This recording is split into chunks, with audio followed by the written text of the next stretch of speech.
Tibor Kováč z Hurbanova bol naposledy zamestnaný v roku 1989. Dávno, veľmi dávno. Dávno som bol aj base, vidíte, za alimenty. Ešte za komunistov. Napriek tomu prijal ponuku úradu práce a dávku si prišiel odpracovať. Keď musíme, čo máme robiť? Keď nejdeme, tak zoberú aj tie 62 korún. Pred 20 rokmi, keď mi to bol niekto povedal, že na staré kolena mám 59 rokov a budem musieť ulice chodiť zametať, tak by som ho bol vysmial. Ani odobratie dávok v hmotnej núdzi nie je dostatočnou motiváciou prinútiť ľudí pracovať.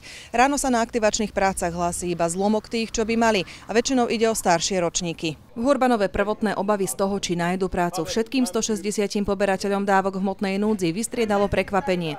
V sklade zostávajú desiatky pracovných pomôcok, ktoré nemajú komu dať. Sme čakali sme ich rozdelili na dve skupiny, že aspoň bude menej, tých 80 ľudí, no z tých došlo asi okolo 20-25. Aj z tých došli s papiermi, že PNK a nemôžem, lebo nechcem. Tí starší, čo ešte aj za socializmu robili, tí robia bez problémov. Oni vedia, že pracovať treba, mladí tí vôbec. Viacerí sa vyhovárajú na nevhodnú či podradnú prácu, prípadne náhle ochorejú. Robím, ale momentálne mám akože PNK, lebo som robila s úrikom, jak som dole, tak tí kríže mi akože dali nabrať, no. Čiže teraz som momentálne vypísaný.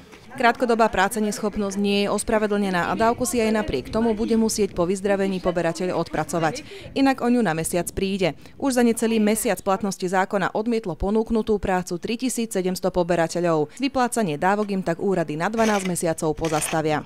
Leona Kočkovičová-Fučíková, RTVS.